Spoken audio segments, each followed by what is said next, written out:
Aenig by Kaylee. Chapter 27. Sylas watched Indy change Kale's bandages with the help of a monster.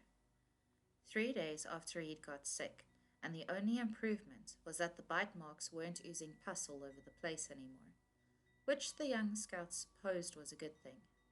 Maish talked to Julie about a tarp, and the seamstress, God bless her, had missioned it together in just a couple of hours. It now served as a roof, blocking the lab from the farm above.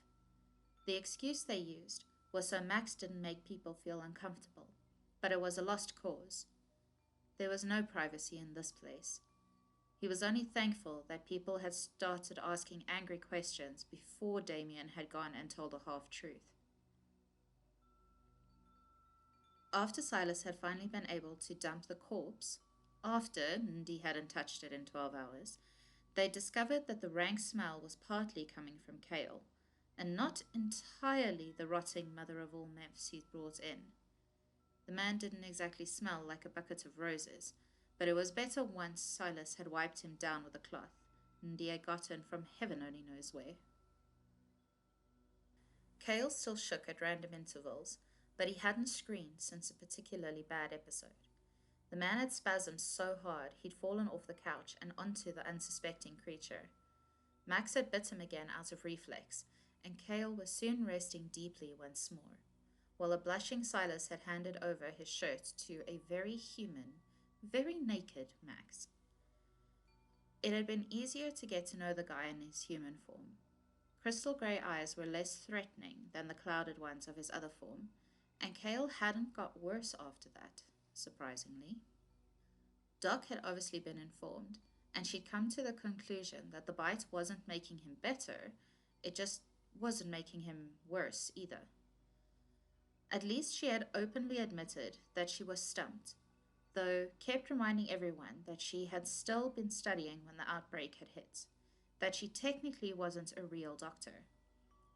Damien had obviously declared that after 6 years of practice, she was more than qualified and reassured her that she was doing great. Sylas had just about swallowed his tongue when Max had outright asked if the two were mated. To give the guy some credit, even he had seemed surprised by his wording and quickly changed it to married after turning beet red and apologizing about 100 times. As a human, he wasn't a bad guy. He always helped Ndi with anything she asked, joked with Maish to keep him from getting bored, and had even stopped growling at Dylan when the tech had hesitantly handed over an entire piglet to his memph form the one evening. So what if he periodically switched species? Well, one of those species was a monster, who had gobbled down an entire pig, like it was only a snack. The opportunity to watch the transformation up close had been gut-wrenching the first few times, but the guy didn't really change all that much from one to the other. Hell, he'd even fallen asleep, teeth, claws and all, on Sylas's knee the previous morning, after Doc had come down and drawn enough vials of blood to power a miniature gauntlet without a host. So, yeah, Sylas was cautiously beginning to like Max. "What's new?" Maish chimed as he stepped out of the elevator. Was it time for lunch already? "How is he?" asked Dylan from behind the scout. "He's the same," Ndi sighed, only for Kale to shudder as though to prove her wrong.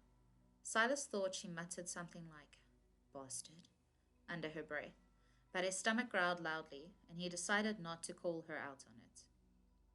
Dylan handed over a plate, and Sylas dug in ravenously. The tech had taken it upon himself to bring them meals, so they didn't need to leave and be bombarded with questions. Maish could deflect easily. Him, not so much. He wasn't sure if that was even more suspicious than when Yana cornered him one evening and demanded that he owed her, because she'd been swapped into his place for foraging missions. The makeshift ceiling above the lab had been the biggest news of contempt over the past few days. Valid concerns for the city's safety. Conspiracies of favoritism and secrecy, which Sylas could hardly deny, because he'd been there when Damien had been panic thinking. It was all a mess, though they seemed to have come to a sort of unsettled acceptance. Ndi had offered that the tarp was to the benefit of the farmers, not having to walk over a memph every day. They had quickly agreed. Gallus had even gone so far as to come meet Max and thank him for staying in the lower level, which had been more than sufficiently awkward. Damien had invited anyone to come and give their opinion on his newly devised safety protocol. Only 3 civilians even bothered to show up, and no other scouts had volunteered to take watch duty. Precious had been put in charge of checking anyone and everyone who came up from the maze level, which had eased the majority of the population's fear that any of them would suddenly change in the elevator.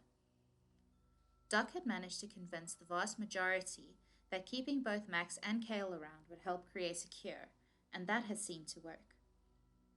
Apparently Dylan had also said some things to squash out the remaining resistance, but Sylas hadn't been there, and so couldn't bring himself to believe that rumor. Watching him now, Dylan cringed as he crouched down beside Cale and got a first-hand look at him. His bracer had been going haywire, and Maish had taken it off on his last shift, wisely claiming that it was more than likely doing more harm than good. 4 punctures circled Cale's forearm. Sylas knew that his own hands looked like hell after a mission, but he'd forgot how much thicker the needles in Cale's weapon were compared to a gauntlet. The man's veins stood out blue under his skin, and it made him look all the more sickly. Of course, Cale 6 even had to go to the extreme when getting infected. He couldn't just turn or die like any other normal human being. Surprisingly enough, Max had been the one to tend to those wounds. His memph form had gently licked away the blood until it had turned him human again. And then he'd kept going. As gross as it had been at the time, Doc had become intrigued at how quickly the punctures had sealed over, and Indy had spent an entire afternoon analyzing Max's spit. He had simply chuckled and let her dab and scrape inside his mouth, while Maish had cracked jokes about the girls insisting a guy open wide, which had led to a sarcastic comment about sending the foragers out to find a nurse outfit, which had in turn led to Dylan going bright red and Max rolling around on the floor giggling. It had all stopped when Cale had shrieked and convulsed. It took all 5 of them to keep him from hurting himself, and another bite had finally been the only ointment to ease the man back under. Doc had almost thrown a fit, but Max had looked so guilty she had finally succumbed to forgiveness. According to the woman, Cale's body was fighting the virus on a cellular level, and, just like his condition, the bite proved to neither agitate nor alleviate the process. Cale would either get better or die in his own time, and nothing they did would change that. Typical bloody Cale 6. It had spoiled the mood in the moment, but the routine had become as routine as it was ever going to get. Sylas wasn't past admitting that, when it finally came to an end, he was going to miss the quiet conversations and somewhat semblance of solitude. Thought so, the Capetonian shrugged, as he handed over a plate to Ndi, who smiled brightly. Since they all ate together anyway, she'd been sneaking snippets of meat from their plates, and she'd never looked so happy in all her life. "I have a gift for you," Maish chimed after her mouth was full. Sylas couldn't help laughing when the scout produced a moth-worn nurse's outfit from behind his back. Where he'd even found it, or who had procured it for him, would remain a mystery, though. The girl shrieked, utterly scandalized, and threw her fork at his head. Dylan tried to hide a chuckle, but he couldn't, and the resounding giggle choke had Max in stitches, while they watched Ndi chase Maish around the lab, threatening to neuter him.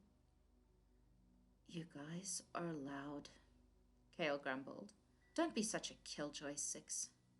The retort left Sylas's tongue before he could think it through, though it seemed all the air left the room after that, as he and everyone else realized who had spoken. Max was instantly at Cale's side, questions spilling from his lips, but the man was lights out again, and Dylan was already on his way to the elevator, no doubt to go find Doc. Sylas shared a look with Maish. He had been around the man long enough to realize he was going on the defensive. Sylas touched his gauntlet and willed it to be quiet. There was no threat yet.